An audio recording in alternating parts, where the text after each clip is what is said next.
बहू। शादी के पहले से ही विभा को कपड़े धोने का बड़ा शौक था। कभी नल के नीचे तो कभी तालाब के पास। अरे मेरी नीली वाली लुंगी नहीं दिख रही है। विभा की अम्मा कहाँ रखी है लुंगी? अरे वो तो विभा ने परसों ही धोकर रखी थी आपकी अलमारी में, देखो वहीं होगी। वो ना मैंने आज धो दी, मुझे लगा कि गंदी हो गई होगी।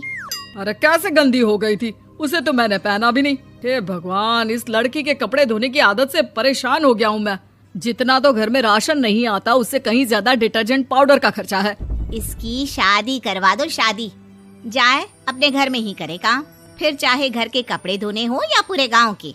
हाँ ठीक बोल रही हूँ, देखता हूँ मैं कोई लड़का। वो दिन भी आ जाता है जब विभा को देखने लड़के वाले आ जाते हैं। लड़की मुझे अच्छी लगी। होने वाली सास कहती है, बेटी अगर कुछ पूछना है तो पूछ लो। वैसे तो हमारी लड़की बहुत ही शर्मीली है, जो बोल दो वो मान लेती है, इसे क्या पूछना होगा। अरे कैसी बात कर रही हो माँ, मुझे इन लोगों के घर रहना है, सवाल तो कई है। हाँ हाँ बेटा पूछ लो ना, क्या पूछना है। आप लोगों के घर कपड़े कौन धोता है? सास का मुंह बन जाता है। देखो अगर तुम ये कहना चाहती हो कि तुम्हें कपड़े धोने नहीं आते तो सुन लो, कपड़े मैं ही धोती हूँ, लेकिन तुम्हारे आ जाने के बाद मैं रुमाल तक नहीं धोऊंगी। अरे चुप रहना भाग्यवान, बहू बेचारी घर आई नहीं, उसे डराना शुरू कर दिया।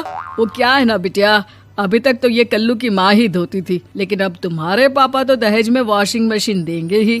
तभी विभा की माँ बोल पड़ती है, सवाल भी पूछा तो क्या। वैसे भाई साहब, मशीन की तो फिर भी कपड़े धोने की कैपेसिटी होती है। मतलब जो बिटिया दे रहे हैं ना विभा, इसे कपड़े धोने का बहुत शौक है। ये आप लोगों के क्या, आस पड़ोस गांव मोहल्ले सबके कपड़े धो दे और उफ तक ना करे। बाहर देखा नहीं आपने कितने कपड़े सूख रहे हैं, सब हमारी बिटिया ने ही तो धोए हैं। बस भी करो ना माँ, शर्म आ रही इतनी तारीफ सुनकर। और तो और एक दाग निकाल कर दिखाओ तो मान जाऊं। हाँ अच्छा माफ करना बेटा, मैंने गलत समझा, हमें तो रिश्ता बहुत पसंद है। और ऐसे जुड़ जाता है रिश्ता कपड़े धोने का शौक रखने वाली विभा का। उसकी शादी हो जाती है कोयला फैक्ट्री में काम करने वाले कल्लू के साथ। शादी के बाद अचानक विभा चिल्लाती हुई सास के पास आती है। सासू माँ, अरे सासू माँ कहाँ है आप? ये तो धोखा है, धोखा दिया आप लोगों ने मुझे। इसे ससुर के चक्कर के बारे में पता चल गया। अरे तो उसमें तुझे क्यों धोखा मिला है? अरे नल में पानी नहीं आता, कपड़े कैसे कब धुलेंगे? अच्छा तू पानी नहीं आ रहा उसकी बात कर रही है। तो आपने क्या सोचा? कुछ नहीं। अच्छा तेरी माँ ने कहा था कि कपड़े धोने का शौक है तुझे, याद आया मुझे।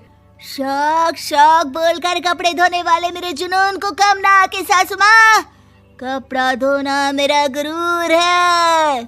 तभी पति भी वहाँ आ जाता है। अभी अभी मैंने इसे सनी देओल की फिल्म दिखाई है, उसी के डायलॉग मार रही है माँ। अच्छा सुन, साफ साफ बता रही हूँ, पानी सुबह 4 से 6 और शाम को 10 से 12 आता है, समझी?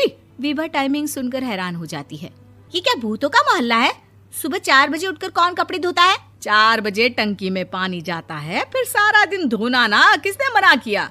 अरे कैसी बात कर रही हैं? 200 लीटर की टंकी में कितने कपड़े धो लूंगी मैं, सुबह ही उठ जाऊंगी मैं। अब क्या था, विभा सुबह 4 से लेकर रात के 12 बजे तक कपड़े ही धोती रहती। एक रोज सास पड़ोस से निकलकर कहीं जा रही होती है कि साथ वाली कहती है, हाँ कल्लू की माँ, जरा ये बताओ कि 2 साड़ी है, 2 ब्लाउज और एक पेटीकोट और एक नाड़े वाला लंबा कच्छा। हाँ तो? अरे तो क्या, कितना लोगी धुलाई ये बताओ। धोबन दिख रहे हैं हम क्या? हमारे पति सरकारी नौकरी से अभी अभी रिटायर हुए हैं और बेटा सुपरवाइजर है कोयला फैक्ट्री में। धोबन समझ रखा है हमें? हाय रे कल्लू की अम्मा, माफ कर दो, वो तो मोहल्ले में यही सब बता रहे थे कि तुमने बहू को कपड़ा धुलवाने के काम में लगा दिया है। सास को पड़ोसन की बात सुनकर गुस्सा आ जाता है। वो घर पहुंचती है जहां घर के बाहर ही इतने सारे कपड़े सूख रहे होते हैं जितने कि किसी धोबन के घर पर। अरे ओ कल्लू की दुल्हन, बाहर निकल। माँ जी यहीं आ जाओ, बाथरूम में चादर धो रहे हैं हम। अरे अभी हम धोते हैं, तुमको बाहर निकलो। ये आस पड़ोस वाले बोल रहे हैं कि हम बहू से कपड़े धुलवा कर उसे कपड़ा धोने वाली बना दिए हैं। अरे छोड़ो ना माँ जी, किन लोगों की बातों में आती हो? आस पास के लोगों का तो काम ही होता है कि वो किसी तरह सास बहू को लड़ा दे।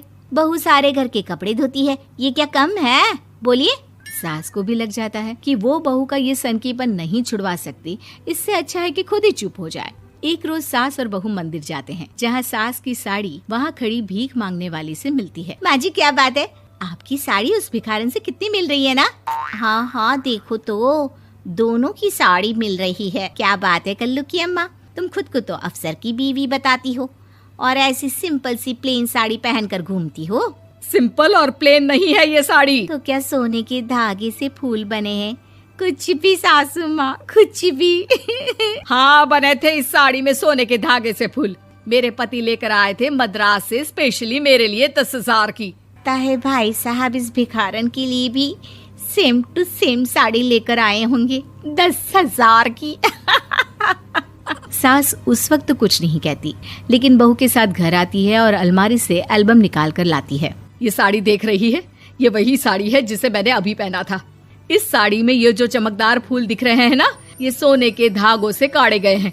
लेकिन तू लोकल वॉशिंग मशीन ब्रश से घिस घिस कर सारे फूलों को निकाल कर साड़ी प्लेन कर दी। मुझे माफ कर दीजिए सासू माँ। और तो और, जब मैंने तुझे तेरी गलती के लिए कुछ नहीं कहा, लेकिन तूने तो सबके सामने मेरा मजाक ही बना दिया। क्यों? बहू को समझ में आ जाता है कि अब से उसका कपड़े धोना बंद।